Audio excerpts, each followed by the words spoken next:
చక్రి ఇంట్లో family photo చూసి నారాయణ తన సొంత మేనమామ అని తెలుసుకున్న మహాలక్ష్మి అసలు ఇదంతా ఎలా జరిగిందనేది వీడియోని స్కిప్ చేయకుండా చివరి వరకు చూడండి.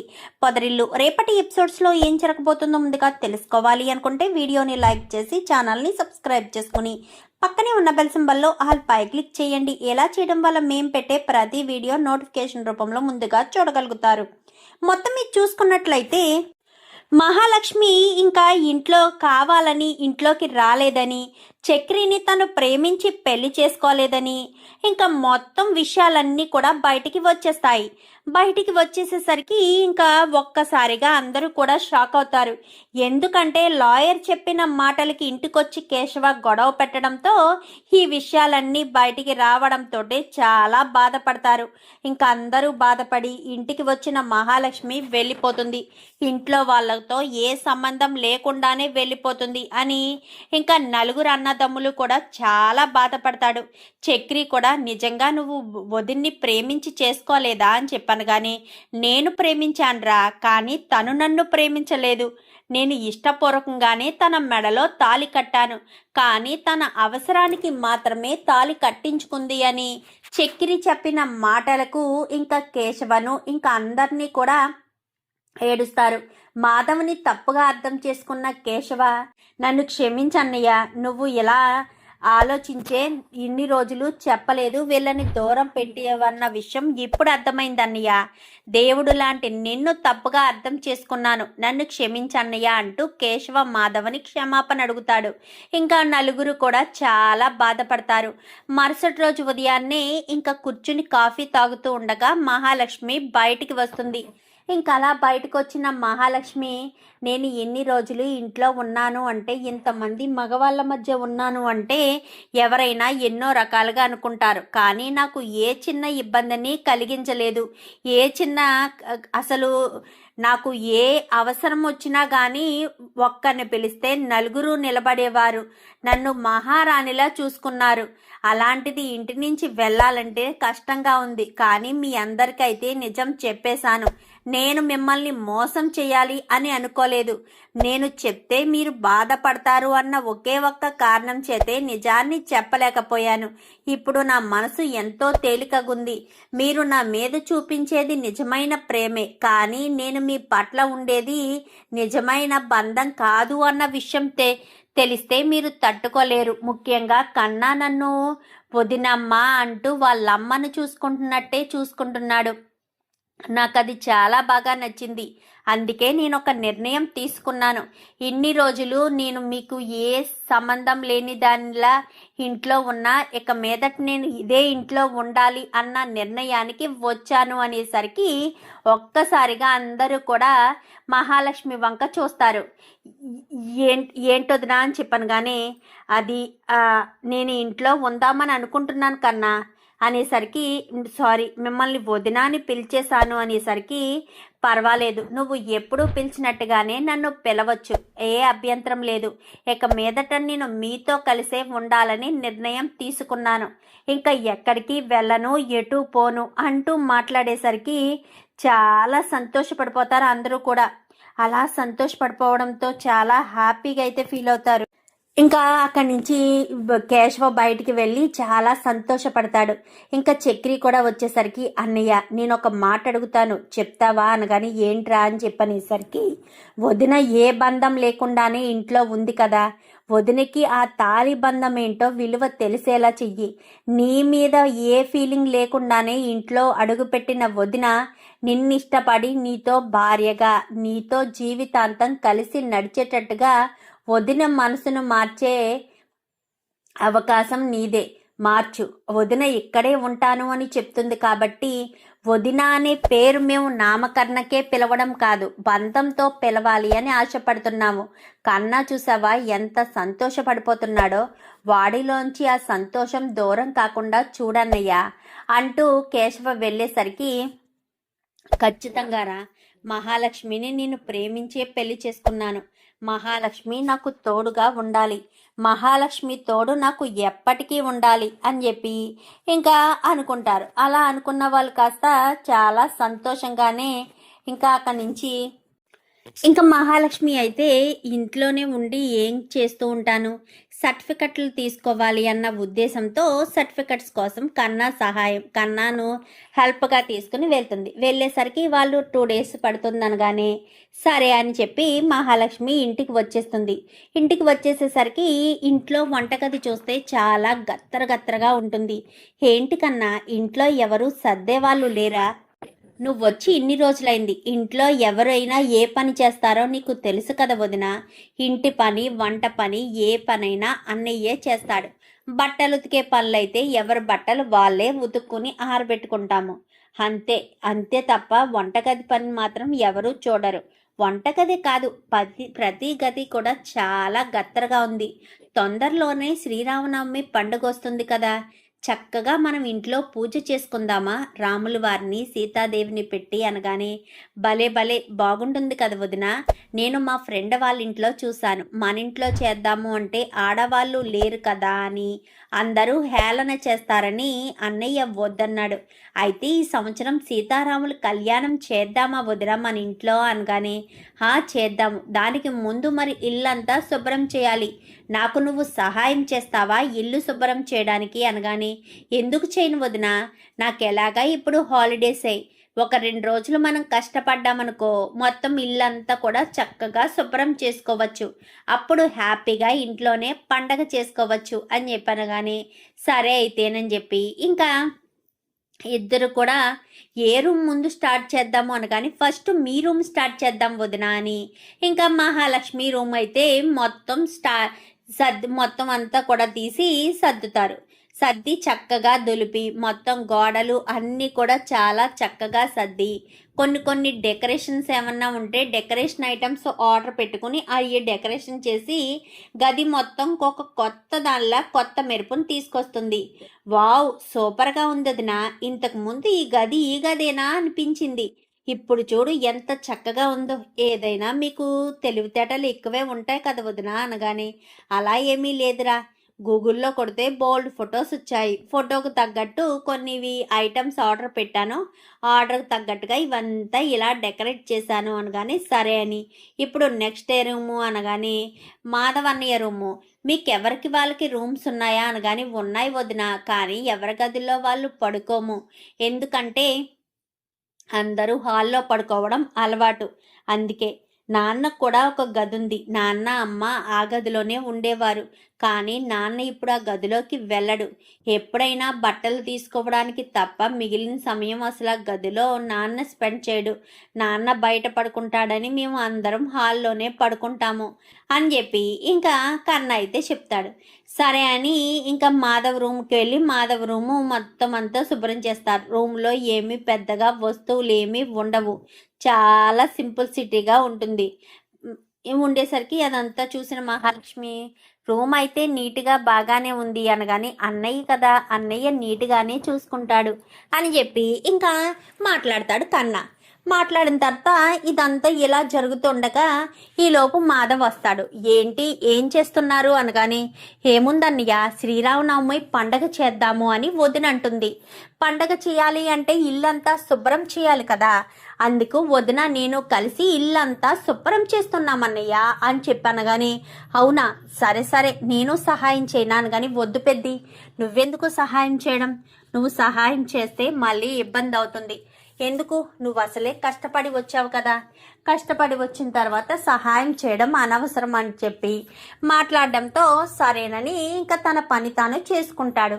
ఈలోపు వాళ్ళకి ఏదైనా చేసి పెడదామని వంటగదిలోకి వెళ్ళి స్నాక్స్ చేద్దామని స్నాక్స్ చేస్తాడు. చేసి మహాలక్ష్మి కన్నా అని చెప్పాను కానీ ఏంటన్నయ్య అని చెప్పేసరికి ఇలా రండి, మీరు ఇల్లంతా శుభ్రం చేసి అలసిపోతున్నారని మీకోసం స్నాక్స్ చేశాను, రండి అనగానే ఎందుకు పెద్ది, నువ్వు కష్టపడకూడదనే కదా మేం చేస్తున్నాము, పైగా మళ్ళీ నువ్వు ఇలా కష్టపడుతుంటే ఇంకా మేము చేసిన ఉపయోగం ఏముంటుంది పెద్ది అనగానే లేదమ్మా మహాలక్ష్మి, మీరు కష్టపడుతున్నారు, ఏదో కొద్దో గొప్ప ఏదైనా పెట్టామే అనుకో హ్యాపీగా ఫీల్ అయ్యి మళ్ళీ తిని కష్టపడతారు.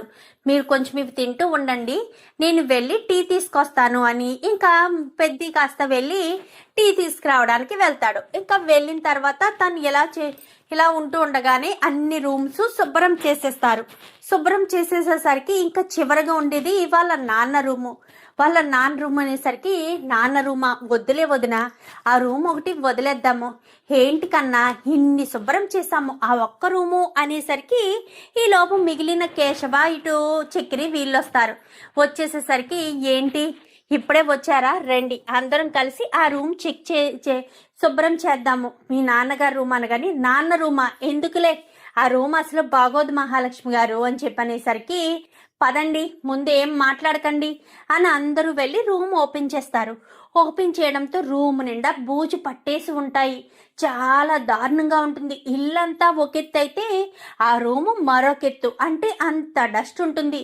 డస్ట్ ఉండేసరికి రండి అని మహాలక్ష్మి మొహానికి క్లాత్ కట్టుకుని లోపలికి వెళ్ళి ప్రతి ఒక్కటి తీసి చూస్తుంది.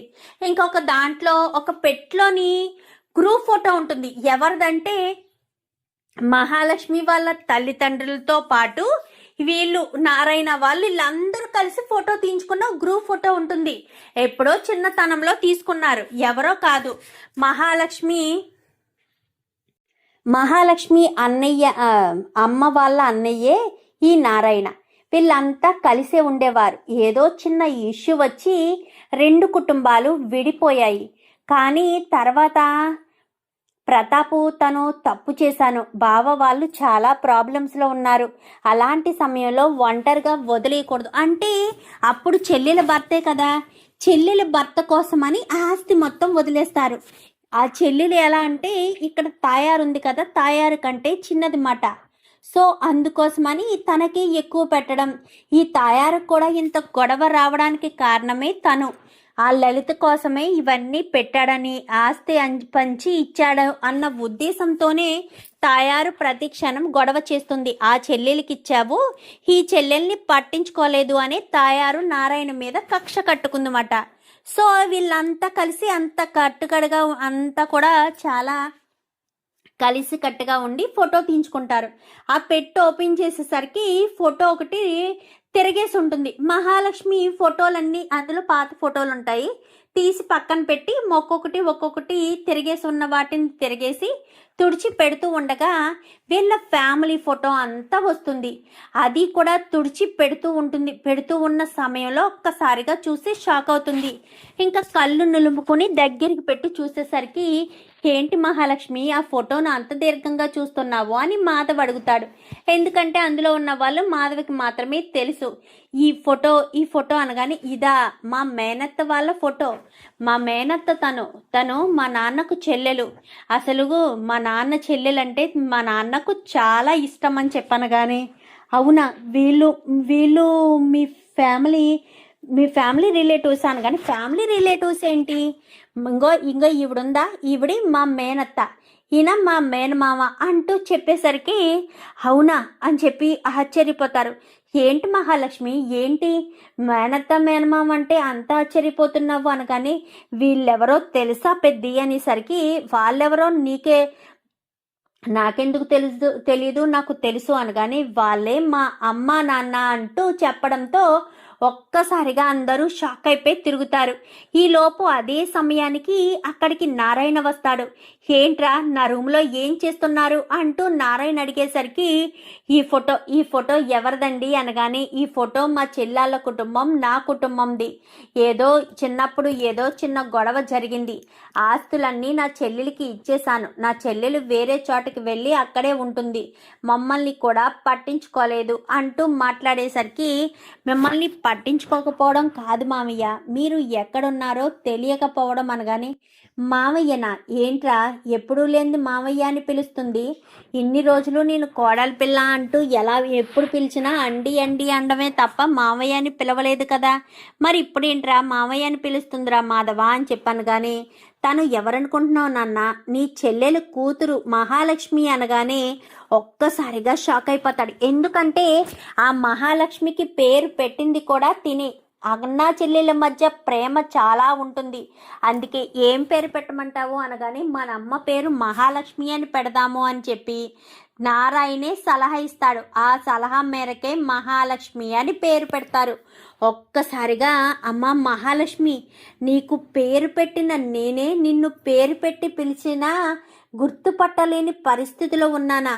అసలు ఏంటిదంతా? మీరు గొడవలు ఎలా వచ్చాయి? అసలు మీరు ఎలా విడిపోయారు అనగానే, గొడవలు ఏం కాదమ్మా, ఆస్తి పంపకాలు అంతే.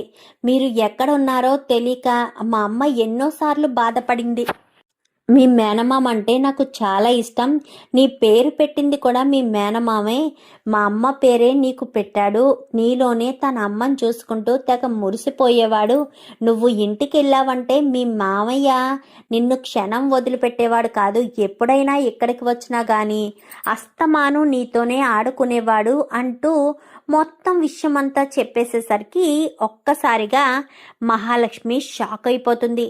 అంటే మీరు మహాలక్ష్మి, ఇక్కడ అందరూ కూడా షాక్ అయిపోతారు. అంటే మీరంతా మా బంధువులు, మా మేనమామ కూతురు నువ్వు, మేనత్త కూతురువి నువ్వు అంటూ ఇంక అందరూ కూడా అనుకునేసరికి, అవును, 2 కుటుంబాలను ఒకటి చేస్తాను, మళ్ళీ ఒకటి చేస్తాను, కలుపుతాను అని చెప్పి మహాలక్ష్మి అనగానే, వద్దమ్మా, ఎప్పుడో వదిలేసుకున్న బంధం ఇప్పుడు మళ్ళీ ఒకటవడం వాళ్ళకి ప్రమాదమే, మనకి ప్రమాదమే. ఎందుకంటే వాళ్ళకి మాకు మధ్య చాలా ప్రాబ్లమ్స్ ఉన్నాయి. అందుకోసమని ఇప్పుడు గనక నువ్వు ఏమన్నా ఇంటర్ఫియర్ అయ్యి ఏదైనా బయటికి తీసుకురావాలని చూస్తే మళ్ళీ సమస్యలు ఎదుర్కొంటారు. ఎందుకులే, ఈ సమస్యలన్నింటినీ బయట పడేయడం కంటే ఎవరు జీవితాలు వాళ్ళు చూసుకుంటే బాగుంటుంది అని చెప్పాను. కానీ లేదమ్మా, లేదు, నువ్వు ఏ తప్పు చేయలేదని మా ఆయనకు తెలియాలి. పైగా నేను కూడా ఇలా మారిపోయానని నాన్నకు తెలియాలి. నేను మామయ్య వాళ్ళ ఇంట్లోనే ఉంటున్నాను అన్న విషయం నాన్నకు తెలియాలి. ఖచ్చితంగా తెలిసి తీరాలి. మీ అన్నయ్య ఎక్కడున్నాడో నాకు తెలుసమ్మా అంటూ నేను చెప్పాలి అంటూ మాట్లాడేసరికి, ఎందుకమ్మా ఇప్పుడు అవన్నీ అవసరమా అనగానే, లేదు మామయ్య, ఖచ్చితంగా చెప్పి తీరాలని మహాలక్ష్మి కాస్త పట్టుపట్టేసరికి ఇంకా ఈ విషయం ఇప్పుడు కాదులే, మళ్ళీ చెప్దామని సైలెంట్గా ఊరుకుంటుంది. ఇంకా ఈ విషయం హారికకి చెప్పాలని హారికకు ఫోన్ చేస్తుంది. ఫోన్ చేసేసరికి, ఏంటి మహా, ఏమైంది అనగానే, నీకొక విషయం చెప్పాలి వదిన అనేసరికి, ఏంటి అనగానే మొత్తం విషయం అంతా చెప్తుంది. అంటే మీ అమ్మ వాళ్ళ అన్నయ్య వాళ్ళ ఇంట్లోనే ఉంటున్నావా?